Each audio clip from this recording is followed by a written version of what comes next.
आज की कक्षा में आप सभी का हार्दिक स्वागत है। मंत्र पाठ। ओम शन्नो मित्रः शं वरुणः शन्नो भवत्वर्यमा शन्न इन्द्रो बृहस्पतिः शन्नो विष्णुरुक्रमः। ओम नमो ब्रह्मणे नमस्ते वायो त्वमेव प्रत्यक्षं ब्रह्मासि त्वामेव प्रत्यक्षं ब्रह्म वदिष्यामि ऋतं वदिष्यामि सत्यं वदिष्यामि तन्मामवतु तद्वक्तारमवतु अवतु माम् अवतु वक्तारम्। ओम शांति शांति शांति। पिछले पाठ में आपका कोई प्रश्न शंका हो तो पहले उसे देख सकते हैं।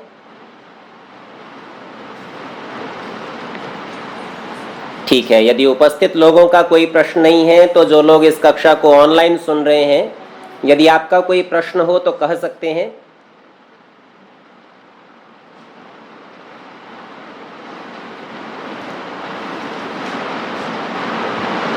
ठीक है, यदि किसी का कोई प्रश्न नहीं है तो आगे के पाठ का हम विचार कर लेते हैं। पृष्ठ संख्या 88 पर हम पढ़ रहे हैं।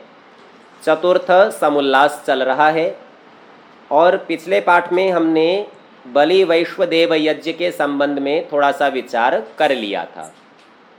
आज इन्होंने शीर्षक बनाया हवन करने का प्रयोजन यह है कि। अब बता रहे हैं हवन किस प्रयोजन से किया जाता है, तो कहते हैं पाकशालास्थ वायु का शुद्ध होना। ये हवन बलि वैश्वदेव यज्ञ की चर्चा है कि ये वाला हवन, ये यज्ञ क्यों करना। तो जब आप चूल्हे से अग्नि बाहर निकाल कर रखेंगे और उस पर कुछ खाद्य द्रव्य जलाएंगे तो उससे पाकशाला में स्थित वायु शुद्ध हो जाएगा। और जो अज्ञात अदृष्ट जीवों की हत्या होती है उसका प्रत्युपकार कर देना। तो कुछ जीव ऐसे हैं जो दिखाई नहीं देते, अग्नि के संपर्क में आने से वे मरते रहते हैं, तो उसका प्रत्युपकार कुछ बदला होना, उनके लिए कुछ चीज़ें दे देना। ये निश्चित जान लीजिए, आप उस पाप से छूटते नहीं हैं, वो पाप तो भोगना ही पड़ेगा। परंतु यदि आपकी भावना इस प्रकार की हो कि आप उस पाप के बदले में भी कुछ कर रहे हैं तो ये समझिए ये आपका अतिरिक्त पुण्य भी होगा, एक बात। दूसरी बात, आपकी वृत्ति सात्विक होगी, अर्थात आपका मन करेगा कि मैं अच्छे काम करता रहूं। इसके स्थान यदि आप केवल पाप करते रहेंगे तो आपकी वृत्ति पाप करने की ही बनी रहेगी। जी ठीक है, माता जी का प्रश्न है कि क्षुद्र जीवों को मारने में पाप नहीं लगता। स्वामी जी महाराज इसी सत्यार्थ प्रकाश में बताएंगे क्षुद्र जीवों के मारने में हानि नहीं है। यहाँ हानि से तात्पर्य लौकिक हानि की चर्चा है। आध्यात्मिक जो हमारी वृत्ति बिगड़ती है वो तो बिगड़ेगी ही। इसी की कुछ चर्चा मांसाहार के संबंध में भी करेंगे, यह दशम समुल्लास का विषय है। वहाँ बताएंगे कि कोई मांसाहारी जानवर था, हिंसक था, शेर आदि, तो राजा का कर्तव्य है कि वो मनुष्यों को हानि ना पहुँचाए, इसलिए उसे मार दे। प्रश्न पूछेंगे अब तो मर गया, क्या उसका मांस खा ले? तो वो कहते हैं चाहे स्वयं खा ले चाहे किसी अन्य मांसाहारी जानवर को खिला दे, परंतु यदि मांस खाएंगे तो स्वयं की वृत्ति बिगड़ जाएगी। ठीक इसी प्रकार से क्षुद्र जीवों के मारने में, जैसे शेर आदि को मारने में सांसारिक हानि तो नहीं है, मनुष्यों की रक्षा होती है इसलिए मारना पड़ता है, परंतु उससे अपनी वृत्ति बिगड़ती है, आदत बिगड़ेगी। इसीलिए जो अपरिहार्य हिंसा है जिसको आप बचा ही नहीं सकते, वो होती है, आपको दिख ही नहीं रहा, आप रक्षा करेंगे भी कैसे। तो ऐसे में जो होती है उसके पाप का प्रत्युपकार करके आप कुछ पुण्य अपना जमा करते हैं और अपनी वृत्ति को ठीक करते हैं, क्योंकि सारी की सारी प्रक्रिया वृत्ति के इर्द गिर्द घूमती है। योग की प्रक्रिया, समाधि की प्रक्रिया, ईश्वर तक पहुंचने की प्रक्रिया, चित्त वृत्ति निरोध, आपकी वृत्ति उस और नहीं जावे, इस हेतु से यह क्रिया की जाती है। ठीक है जी।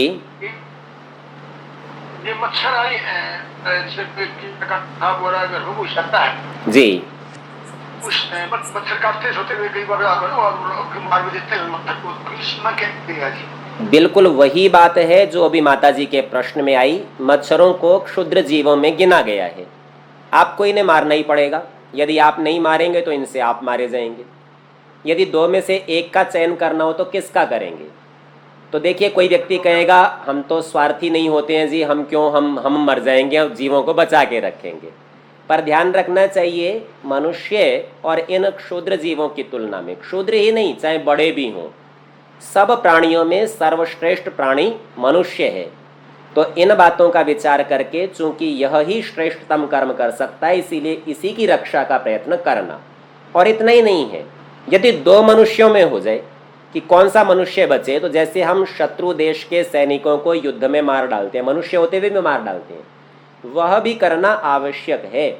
तो हत्या का पाप तो लगा हुआ है, लेकिन उसके साथ साथ चूंकि यह वेद की आज्ञा है, वेद ने कहा है ऐसा करना है, रक्षा करनी है, और रक्षा करने में बल और पौरुष का प्रयोग। ठीक यही बात वनस्पतियों को खाने में, शाकाहार को करने में, जीव तो वहाँ भी है, जीव हत्या तो वहाँ भी होती है, परंतु हमारी वृत्ति नहीं बिगड़ जाए, इसीलिए शास्त्रकार साथ साथ उपदेश करते हैं। और कैसा उपदेश करते हैं? संतुलन का उपदेश करते हैं कि भाई आपको वनस्पति खानी है, कोई हानि नहीं ना, वेद की आज्ञा है, हानि तो नहीं है, पर वृत्ति ना बिगड़ जाए तो क्या करना? भाई मान लीजिए एक लौकी खानी है, तो 4 क्यों तोड़नी?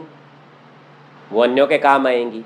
और खाने से पहले दूसरों की व्यवस्था करनी, जैसे आप देव यज्ञ पहले करते हैं, वहाँ चर्चा में कहा था कि खाना बहुत अच्छा है, पर खाने से भी अधिक अनिवार्य अग्निहोत्र का करना है। अर्थात अपरिहार्य हिंसा वो करनी तो पड़ेगी ही, लेकिन उसके कारण आपकी वृत्तियां नहीं बिगड़ जाएं, आप पाप में न जा पड़े, इसीलिए यह प्रत्युपकार का कार्य आपसे कराते जाते हैं। ठीक है जी? हाँ, तो इसमें यह समझाते हैं कि जो अदृष्ट जीवों की, अज्ञात जीवों की हत्या होती है, उसका प्रत्युपकार कर देना। अब 5वीं अतिथि सेवा अथवा अतिथि यज्ञ समझिए। तो पहले अतिथि की परिभाषा कर रहे हैं, समझाते हैं। अतिथि उसको कहते हैं कि जिसकी कोई तिथि निश्चित न हो। अतिथि, अ माने नहीं है, तिथि माने तिथि नहीं है, तो अतिथि हो गया। पर यहाँ थोड़ा सा और भी ध्यान देना चाहिए, क्योंकि तिथि तो चोरों की भी निश्चित नहीं होती, बता के थोड़ी आते हैं उस दिन आएंगे, पर उनकी संज्ञा अतिथि नहीं है, क्योंकि यहाँ कैसे कहते हैं? अर्थात अकस्मात, अचानक से, समय निश्चित नहीं था, उसे अकस्मात कहा। होना कैसा चाहिए? धार्मिक, धर्मम चरति, धर्म का आचरण करता हो, ऐसे व्यक्ति को धार्मिक कहते हैं। सत्योपदेशक, सत्य का उपदेश करने वाला हो। सबके उपकारार्थ सर्वत्र घूमने वाला, घूम घूम कर प्रचार करता हो, वेद की शिक्षा सब जगह जा जाकर देता हो। अर्थात कोई पक्षपात नहीं हो कि केवल इसी को बताऊंगा दूसरे को नहीं बताऊंगा, ऐसा नहीं, सबके लिए घूमता है और सबको समान समझकर यह विचार करता है। पूर्ण विद्वान, पूर्ण विद्वान ही ऐसा कर सकता है। परम योगी, ये भी उसकी विशेषता होनी चाहिए। ऐसे ही घर में कोई भी अचानक से आ जाए, जैसे अचानक भिक्षुक आ जाते हैं, किसी को पता नहीं, अचानक आ गया, तो उसकी संज्ञा तिथि नहीं होगी। पूर्ण विद्वान व परम योगी हो। सन्यासी, ये एक और विशेषण लगाया। ये सभी विशेषण हो तो बड़ी अच्छी बात है, और इनमें से कोई एक हो तो भी अतिथि होने की योग्यता रखता है। गृहस्थ के यहाँ आवे तो उसको, अब यहाँ पर पारिभाषिक 3 शब्दों का प्रयोग किया है। प्रथम पाद्य, अर्घ और आचमनीय, 3 प्रकार का जल देकर। इन तीनों की परिभाषाओं को और इनके प्रयोग को आप संस्कार विधि के विवाह संस्कार प्रकरण में देखेंगे। तो जैसे ही वर यात्रा में वर कन्या के घर में प्रवेश करता है, तो प्रवेश करते ही उसको 3 प्रकार का जल क्रमशः दिया जाता है। पहले का नाम है पाद्य, ओम पाद्यम पाद्यम पाद्यम प्रतिगृह्यताम, तो वर बोलता है प्रतिगृह्णामि, ग्रहण करता हूँ। ये पाद्य है पैर धोने का जल। तो यूँ समझिए, अतिथि बाहर से आया है, पैरों में मिट्टी लगी होगी, गंदे होंगे, सबसे पहले उसके पैर धुलाते हैं। पैर धुलाने के बाद दूसरा है अर्घ, पुनः 3 बार बोल के अर्घ प्रदान किया जाता है विवाह संस्कार में। ये अर्घ वो जल है जिससे मुख धोया जाता है। आप बाहर से थक के आए, चल के आए, तो जैसे ही आप पैर और मुंह धो के बैठते हैं तो जरा तरोताजा हो जाते हैं, अर्थात यात्रा की जो उष्णता गर्मी आपकी है वो शांत होकर शीतलता आती है। और तीसरा, चूंकि आप बाहर से चल के आए हैं तो आप उनको पानी पिलाना चाहते हैं कि लीजिए पानी पीजिए ताकि आप शांत रह सकें, तो तीसरे का नाम आचमनीय। तो 3 प्रकार का जल देकर, विवाह संस्कार में ये बड़ा विस्तार से वहाँ इस प्रक्रिया को किया जाता है। 3 प्रकार का जल देते हैं, उसके बाद यज्ञवेदी पर ले जाने का कार्यक्रम होता है। तो यहाँ कह रहे हैं ऐसा जो अतिथि आवे उसे ये 3 प्रकार का जल देकर पश्चात आसन पर सत्कार पूर्वक बैठलाकर खान पान आदि उत्तमोत्तम पदार्थों से सेवा शुश्रूषा करके उनको प्रसन्न करे। अब यहाँ 2 शब्द पढ़े हैं, एक का नाम सेवा, दूसरी का शुश्रूषा। तो सेवा है सेवन करना, हमने पीछे देख लिया था, उनसे कुछ प्राप्त करना, ग्रहण करना। पर ग्रहण कब कर पाएंगे? बोले जब शुश्रूषा होगी। शुश्रूषा का अर्थ है सुनने की इच्छा, अर्थात आप उनकी सुनना चाहते हैं, ज्ञान को प्राप्त करना चाहते हैं। ऐसा करने के लिए आप क्या करते हैं? तो बोले उनके सम्मुख उनके प्रिय पदार्थ उपस्थित करते हैं। प्रिय पदार्थों के उपस्थित करने से वे प्रसन्न होंगे, और प्रसन्न होंगे तो आपको अपने सब अनुभव और ज्ञान से भरपूर कर देंगे। इसकी बहुत अच्छी चर्चा चरक संहिता में आती है। वहाँ कैसे करता है? बोले संगोष्ठी होती है, परिषद होती हैं, सभाएं होती हैं, और बोले गुरुजी उनमें जाते हैं तो शिष्यों को गुरु को प्रसन्न करके उनके साथ जाना चाहिए। बोले उससे क्या लाभ होगा? बोले जब पाठशाला में होता है ना, गुरुकुल में होता है, वहाँ गुरु जैसा लिखा है वैसा बताता जाता है, प्रसंग से कोई प्रश्न पूछे तो उत्तर आ जाता है। लेकिन संगोष्ठी में संवाद होता है, और यहाँ पर गुरु दूसरे से हारना नहीं चाहता, इसलिए जो बात सामान्य तौर पर नहीं बताता वो तीर तर्कश से बाहर निकलते हैं और उन तर्कों को, उन युक्तियों को वहाँ उपस्थित करता है। तो जो लोग गोष्ठियों में जाते हैं आचार्यों के साथ, तो वहाँ उनकी विशेष उपलब्धि होती है। तो बोले इसी प्रकार से जब आप उनको बहुत प्रसन्न करते हैं, क्योंकि वहाँ जीतना चाहता है, उत्साह में होता है, बड़ा प्रसन्न होता है, उसके साथ अपनी युक्तियों को रखता है। ठीक इसी प्रकार जब कोई अतिथि घर में आवे तो उसको भी भोजन, आसन, वस्त्र, जल, जो भी उसका प्रिय पदार्थ है वह सब देकर अत्यंत प्रसन्न कर ले। और इस प्रसन्नता का तात्पर्य ही है शुश्रूषा, अर्थात कुछ सुनना चाहता है इसीलिए उसका सेवा कर रहा है, सेवन करना चाहता है, तो फिर वह आगे उपदेश देगा। गीता में इसकी बड़ी अच्छी चर्चा है। वहाँ पर बताता है कि शिक्षा कैसे प्राप्त होती है। तो वो कहेगा तद विद्धि प्रणिपातेन, तद विद्धि उसे बींध ले अथवा उससे जान ले। कैसे जान ले? तो पहला नियम बताया प्रणिपातेन, झुक कर विनम्रता से। दूसरा तरीका कहा परिप्रश्नेन सेवया, कोई प्रश्न पूछ ले, शंका समाधान से जानी जाती है बात। और तीसरा सेवया, सेवा से जानी जाती है। उपदेक्ष्यन्ति ते ज्ञानम ज्ञानिनस्तत्वदर्शिनः, तो वो जो तत्वदर्शी ज्ञानी लोग हैं ना, वो इन 3 बातों से प्रभावित होकर उपदेश करते हैं, आपको सब ज्ञान बता देंगे। तो यही चर्चा यहाँ कही, उनको सत्कार पूर्वक बैठलाकर खान पान आदि उत्तमोत्तम पदार्थों से सेवा शुश्रूषा करके उनको प्रसन्न करे। पश्चात अब ये सब करके क्या करेगा? सत्संग कर, उन सज्जनों का, अतिथियों का संग कर, उनके पास बैठे, उनसे ज्ञान विज्ञान आदि जिनसे धर्म अर्थ काम और मोक्ष की प्राप्ति होवे, ऐसे ऐसे उपदेशों का श्रवण करे। तो ये सब सेवा के पीछे थोड़ा सा स्वार्थ छिपा हुआ है कि ये मुझे जानकारी देंगे, मेरा जीवन उन्नत होगा। और चाल चलन भी उनके सदुपदेशानुसार रखे। तो यहाँ ये समझना चाहिए कि जैसी उनसे शिक्षा ली वैसा आचरण करे, नहीं तो केवल ज्ञान का क्या होगा। हमने पिछले समोल्लास में देखा था, वो तो भार हार हो जाएगा, भार ढोने वाला। वेदों का ज्ञान लेके चल रहा है पर पता कुछ भी नहीं है, करता कुछ भी नहीं है। तो ऐसा न बने, अपितु उनके उपदेश के अनुसार अपनी जीवन यात्रा को चलाए। समय पाके, समय पाके का तात्पर्य है कोई विशेष अवसर पर गृहस्थ और राजा आदि भी अतिथिवत सत्कार करने योग्य हैं। चूंकि ऊपर सन्यासी का नाम लिया था ना, तो कोई ये सोचने लगे कि जो सन्यासी नहीं है उसको कभी अतिथि बनाना कि नहीं, तो बताया नहीं, गृहस्थी भी अतिथि है और राजा आदि भी। जो सीधा सीधा ऐसा दिखाई देगा ये तो धर्म में नहीं भी है, ऐसा भी दिखाई दे, तो परिस्थितियों के अनुसार, समय के अनुसार उनकी संज्ञा भी अतिथि है। हो सकता है आपका राजा अच्छा नहीं होगा, पर यदि घर में आ गया और अचानक से आ गया तो उसका सम्मान, क्योंकि सब समाज ने, बहुमत ने उसको चुना है, चयन किया है, इसीलिए उसका सम्मान आपको करना चाहिए और अतिथि के समान उसका सत्कार होना चाहिए। परंतु अभी तो एक सामान्य नियम बताया, अब इसका अपवाद बताएंगे कि कौन कौन व्यक्ति अतिथि नहीं हो सकते। तो महर्षि मनु का श्लोक उपस्थित करते हैं, 4थे अध्याय से है ये। पाषंडिनो विकर्मस्थान वैडाल वृत्तिकान शठान हेतुकान बकवृत्तिंश्च वांग मात्रेणापि नार्चयेत। अंतिम चरण को पहले देखिए, वांग मात्रेण अपि, वाणी मात्र से भी, न अर्चयेत, उसकी अर्चना नहीं करें, सत्कार नहीं करें। तो आप ये देखिए, वाणी मात्र से भी सत्कार नहीं करना अर्थात वो नमस्ते करने के योग्य भी व्यक्ति नहीं है। कौन है ऐसा व्यक्ति जो नमस्ते करने के योग्य नहीं है? तो उसके नाम गिनाए। सबसे पहले पाषंडिनो, जो पाखंडी लोग हैं। दूसरा विकर्म स्थान, अर्थात विकर्म के स्थान हैं, विकर्म करते हैं। विकर्म माने गलत कर्म, विरुद्ध कर्म करने वाले हैं। तो यहाँ पर एक शब्द थोड़ा सा समझ लीजिए, यहाँ जो ये मूर्धन्य शकार लिखा हुआ है पाषंडिनो, किसी किसी पुस्तक में पाखंडिनो मिल जाएगा।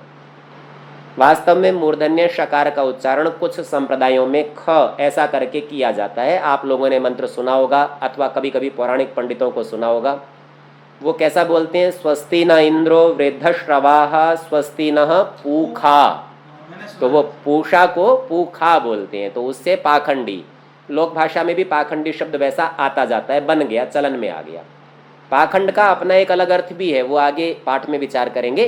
तो यहाँ पाषंडी कहने से पाखंडी का ही ग्रहण हमें करना है। विकर्म स्थान, जो विरुद्ध कर्मों के स्थान है, अर्थात उनके द्वारा विरुद्ध कार्य किए जाते हैं। वैडाल वृत्तिकान, वैडाल कहते हैं बिलावे को, बिल्ले को। तो बिल्ली की कैसी स्थिति होती है? वो ताक लगा के प्रतीक्षा करती है, कोई चूहा दिख जाए तो झपट लेती है। तो अवसर के द्वारा, अवसर की खोज करने के द्वारा दूसरे की हानि करना अपने हित में। और बिल्ली की एक और भी वृत्ति है। वो कैसी वृत्ति है कि आप उसे कितना भी पालन पोषण करिए, पाल के रखिए, अवसर पाने पर आपका ही दूध पी जाती है। अर्थात जो उसकी रक्षा करता है, सहयोग करता है, उसकी भी हानि कर देती है। तो ये वैडाल वृत्तिक है ऐसे लोगों को। और शठान, शठ कहते हैं धूर्त को, दुष्टों को, उन लोगों को। हेतुकान, जो हेतु से चलते हैं। अब हेतु शब्द का अर्थ है तर्क। वास्तव में यहाँ पर सुतर्क नहीं है, कुतर्क है। जो कुतर्क से चलने वाले हैं, तर्क लगा लगा के शास्त्र की बात को भी विरुद्ध करना चाहते हैं। अर्थात इस प्रकार की युक्ति लगाएंगे कि जो शास्त्र के मंतव्य से विपरीत हो। ये अलग बात है कि बहुत बुद्धिमान हो तो उनके तर्क का भी निराकरण कर सकता है, पर सामान्य तौर पर ऐसे लोग कई बार समाज में ऐसा प्रतीत होता है ठीक कह रहे हैं। इसका एक छोटा सा उदाहरण देख सकते हैं। प्रायः करके आप दूरदर्शन के ऊपर कुछ संगोष्ठियों को, वाद विवाद को देखते होंगे। दो विभिन्न राजनीतिक दलों के लोग बैठते हैं और चर्चा करते हैं। एक व्यक्ति दूसरे के ऊपर आरोप लगाता है।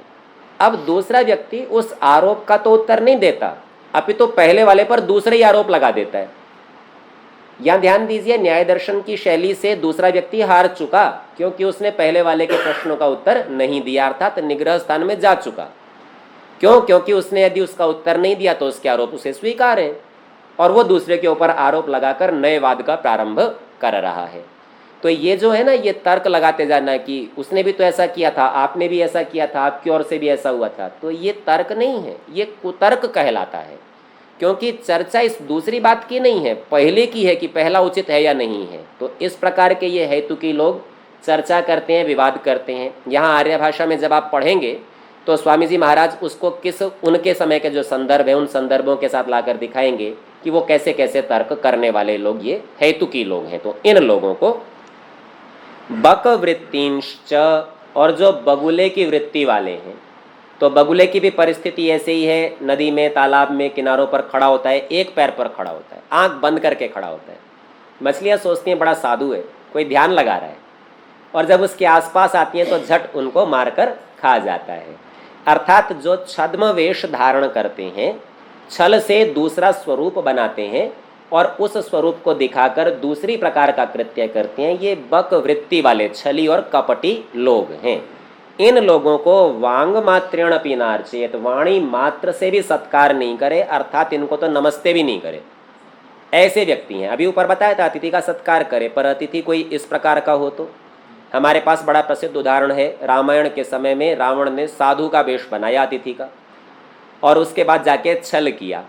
अब सीता जी तो बहुत विदुषी स्त्री थी, परीक्षण भी बहुत किए, उससे पूछा तू क्या क्या पढ़ा हुआ है। अब पढ़ा तो बहुत था ना, वो विद्वान तो था ही।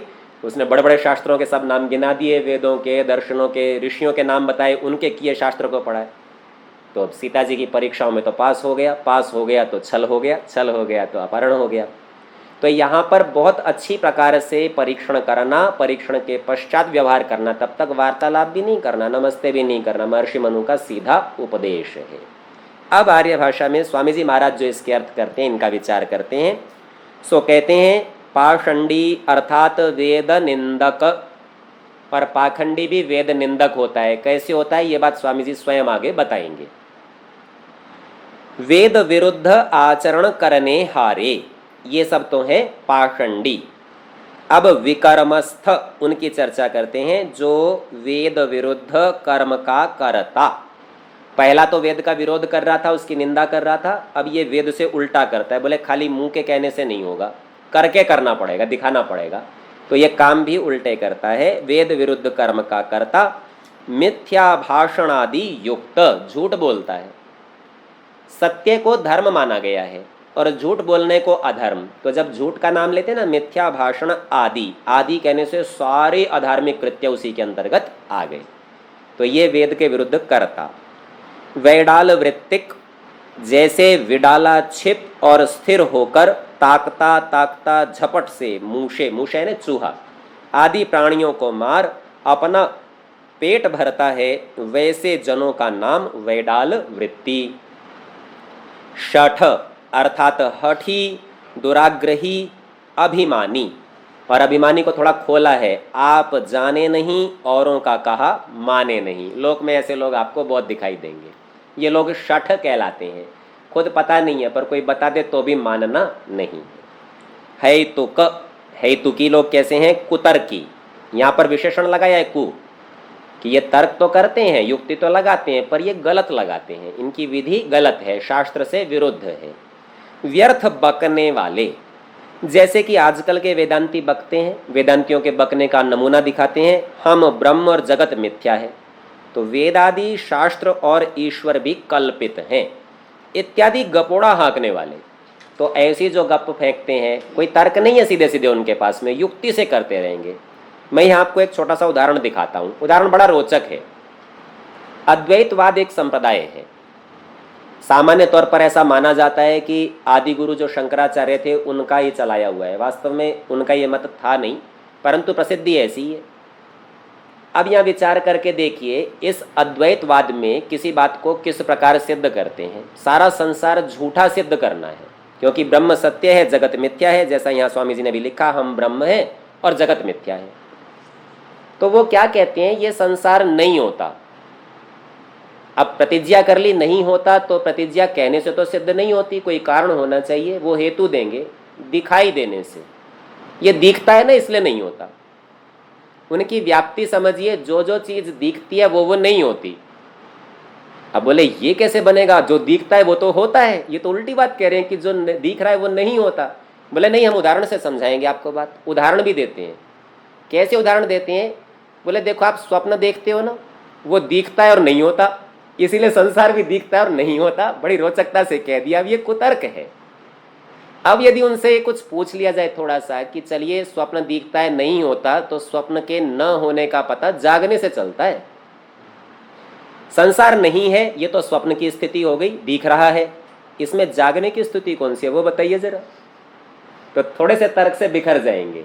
तो विचार करना चाहिए। तर्क तो लगाया, प्रथम दृष्टि आपको सुन के लगेगा बात तो ठीक कह रहा है, तर्क तो लग रहा है, युक्ति तो लग रही है, पर यह शास्त्र से विरुद्ध है। थोड़ा बुद्धिमान इस तर्क का निराकरण कर लेते हैं और सामान्य लोग नहीं कर पाते। इन्हें स्वामी जी कुतर्की या हेतुक, हेतु शास्त्र का, तर्क शास्त्र का आश्रय लेने वाले, और कैसा आश्रय? शास्त्र को छोड़कर आश्रय लेने वाले, इसीलिए इन्हें कुतर्की कहा जाता है।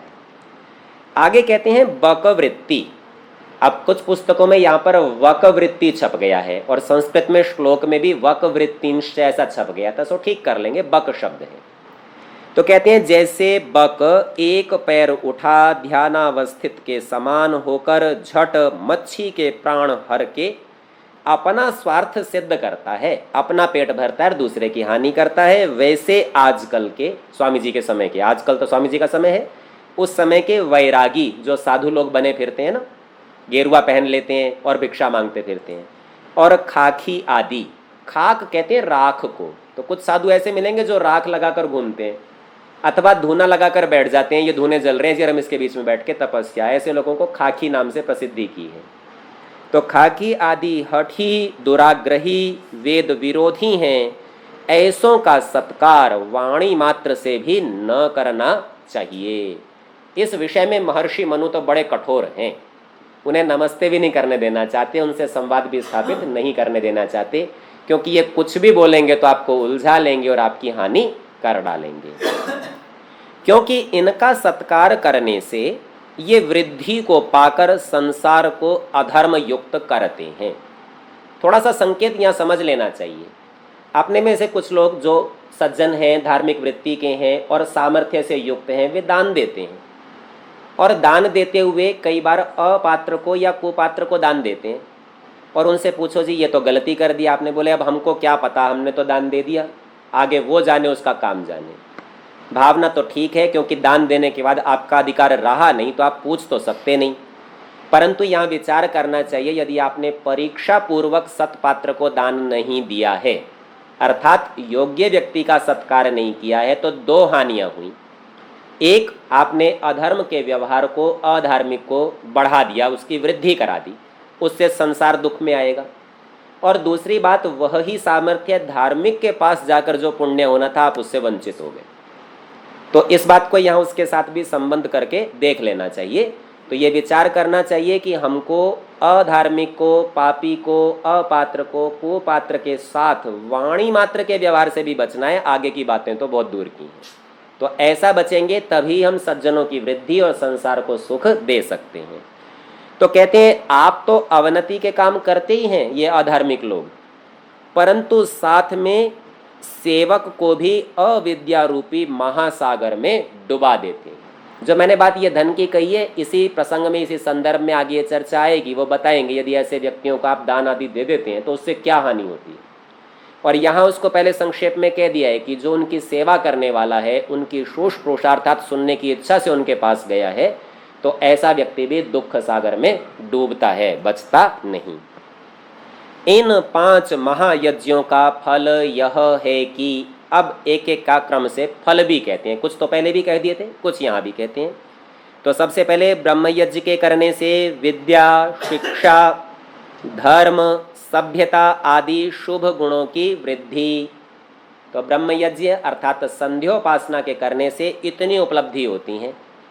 अब आप विचार करेंगे कि सामान्य तौर पर 19 मंत्रों की संध्या प्रसिद्ध है और उसी का ही नाम ब्रह्मयज्ञ कह रखा है, अथ ब्रह्मयज्ञ कह के हम वो मंत्र पढ़ देते हैं। उससे विद्या कैसे आएगी, या आएगी भी तो केवल उन 19 मंत्रों का ज्ञान प्राप्त होगा, उससे आगे कैसे प्राप्त होगा। तो यहाँ विचार करना चाहिए, ये केवल विद्या का प्रारंभ है, और इसके आगे के जो अवयव है वो अन्य अन्य ग्रंथों में और वेद के अन्य हिस्सों में मिलते हैं। तो जैसे आप किसी विद्यार्थी को विद्यालय में पढ़ने के लिए भेजते हैं और प्रारंभ में वह वर्ण सीखता है, अ आ आदि, क्या इतने मात्र से आप ये कहते हैं कि उसको सब कुछ आ गया? यदि ऐसा ही हो तो ABCD सीख के कहें जी पूरी इंग्लिश आ गई, अब सब आना चाहिए, क्योंकि 26 वर्ण तो आते हैं ना, A to Z आता है, परंतु ऐसा नहीं होता। तो ठीक इसी प्रकार से संध्योपासन के जो ये 19 मंत्र हैं, यह इसका एक प्रारंभिक चित्र है। लेकिन यहाँ पर एक और बात का भी ध्यान रखना चाहिए, ऋषियों की बातें कभी भी अधूरी नहीं होती, अर्थात इनके अंदर आने वाले शब्दों में उस विज्ञान का संकेत है जिसको प्राप्त करने के लिए आपको बहुत अधिक अध्ययन करना चाहिए। और वह विद्या का अध्ययन भी ब्रह्मयज्ञ के अंतर्गत है। केवल 19 मंत्रों की संध्या ही पूरा ब्रह्मयज्ञ नहीं है, अपितु ब्रह्म नाम वेद का, विद्या का और परमेश्वर का है। ये बात उपदेश मंजरी के 14 उपदेश में स्वामी जी महाराज ने बताई। तो ब्रह्मयज्ञ क्या होगा? पूरे वेद को पढ़ना, पूरी विद्या को पढ़ना और परमेश्वर को पढ़ना, अर्थात जानना समझना। तो यहाँ तक की क्रिया के लिए आप जो कुछ भी करेंगे वह सब ब्रह्मयज्ञ के अंतर्गत आएगा। तो इसीलिए कहा ब्रह्मयज्ञ के करने से विद्या, शिक्षा, सीख भी मिलेगी, धर्म, सभ्यता आदि शुभ गुणों की वृद्धि होती है। अग्निहोत्र, जिसका नाम देव यज्ञ था, दूसरे की चर्चा कर रहे हैं। तो कहते हैं अग्निहोत्र से वायु, वृष्टि अर्थात वर्षा, जल की शुद्धि होकर और वृष्टि द्वारा संसार को सुख प्राप्त होना। तो वृष्टि द्वारा संसार को अनेक प्रकार से सुख होता है। एक तो आपको गर्मी से छुट्टी मिलती है, या हमारे जैसे लोग जो बहुत गर्म क्षेत्र में रहते हैं ना, वो जान सकते हैं। वर्षा होती तो बड़ा आनंद होता है, बरस गया। दूसरा, अच्छी वर्षा से चूंकि आपने बहुत अच्छे बड़े बड़े यज्ञ किए थे, तो बड़े पौष्टिक पदार्थ, जो पुष्टिकारक पदार्थ थे, वो वायुमंडल में पहुंचा रखे थे आपने। अब वर्षा के जल के साथ मिलके वो भूमि पर आ जाएंगे और भूमि की उपजाऊ शक्ति बढ़ जाएगी, गुण बढ़ जाएगा, पौष्टिक पदार्थ उसमें हो गए। और यही पदार्थ आपकी वनस्पतियों में जाएंगे तो इनको खाकर आपको अनेक प्रकार से आरोग्य, रोग का नाश होना और अत्यंत आनंद होना। पेट तो भरता ही है, तृप्ति होती है, कई चीज़ें होंगी।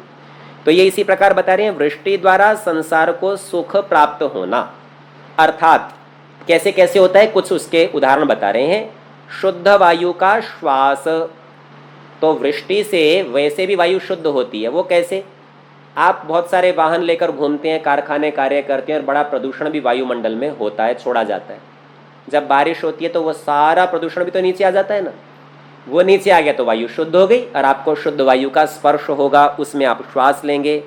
खान पान से आरोग्य, जो हमने बताया कि शुद्ध वायु के कण भूमि में आने से, पौष्टिकता से, उससे आपको आरोग्य मिलेगा वैसी वनस्पतियों को खाने से।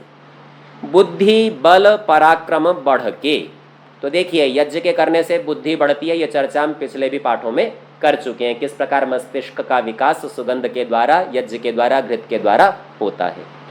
बल, शरीर का बल बढ़ता है शुद्ध वायु से, उसमें श्वास लेने से, रोगों का नाश होने से। पराक्रम, उत्साह बढ़ता है, आपके अंदर विपरीत परिस्थितियों का सामना करने का सामर्थ्य आता है। तो इस प्रकार पराक्रम बढ़ के और मनुष्य जीवन के जो चरम लक्ष्य हैं, धर्म, अर्थ, काम और मोक्ष का अनुष्ठान पूरा होना। अब यहाँ पर एक बात का विचार करना चाहिए। जो अपने लोग कहते हैं ना कि केवल आग जला लेंगे, मंत्र पढ़ने की क्या जरूरत है, अथवा कुंड में ही क्यों करना, खाली आग जलाने से हो जाए। तो ये सब बातें हम तृतीय समोल्लास में विचार कर चुके।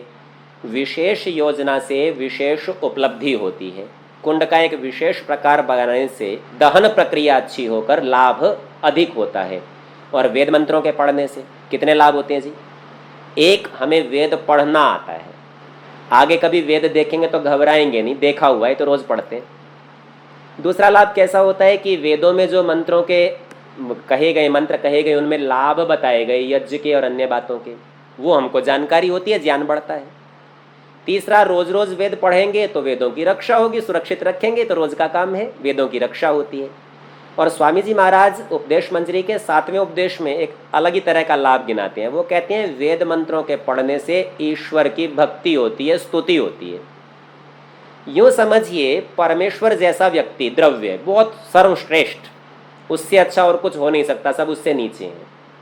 संसार के पदार्थों की प्रशंसा करनी हो तो आपके वाक्य काम में आ जाते हैं, पर परमेश्वर की करनी हो तो आपके शब्दों से तो बात बनेगी नहीं, पूरा नहीं कह पाएंगे ना। कथाकार के बोले परमेश्वर ने स्वयं ही शब्द दिए, उन्हीं का प्रयोग करो, तभी आप उसकी स्तुति, प्रार्थना, उपासना कर सकते हैं। तो वेद मंत्रों के पढ़ने से जो लोग वेद मंत्र बोलते हैं, समझिए ईश्वर की स्तुति करते हैं, उससे भक्ति होती है। अन्य जो लाभ है वो तो है ही है। ये एक बड़ा रोचक सा लाभ है जो मतलब केवल बोलने से, मान लीजिए आपको आहुति देने का अवसर नहीं मिल रहा, आप पीछे बैठे, वेद मंत्र तो बोल सकते हैं, बोलिए, कम से कम परमेश्वर की स्तुति तो कीजिए, प्रशंसा कीजिए, क्योंकि स्तुति का अर्थ ही है गुण, कीर्तन, श्रवण और ज्ञान। तो मंत्र बोलेंगे, जानेंगे, उनको बोलेंगे तो कीर्तन होगा। किसका कीर्तन? परमेश्वर के गुणों का कीर्तन। मंत्र उनका बखान करते ही हैं।